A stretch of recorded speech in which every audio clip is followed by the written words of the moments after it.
Agarda pomidorni tish pastasiga aralashtirsangiz, nima bo'lishini istaysizmi? Natijasiga hatto ishonmaysiz ham. Avvalo, kichik pomidorni kesing va sharbatini qisib oling. Idishga 3 qoshiq pomidor sharbati va ozgina tabiiy tish pastangizdan qo'shing. Keyin yaxshilab aralashtiring.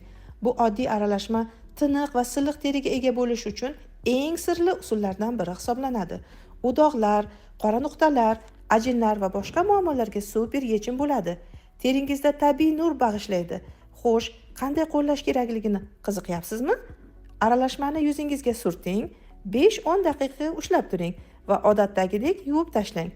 Har haftada bir marta ushbu maskani bajarsangiz kifoya va men sizga kafolat beraman, teringiz yangilangan va yoshroq ko'rinadi.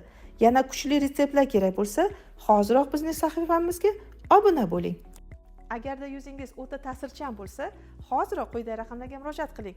Sizning yuzingizdagi muammolarni bartaraf etish uchun Koreyaning original kosmetologik hamda dermatologik kremlarini tanlashda yordam beramiz.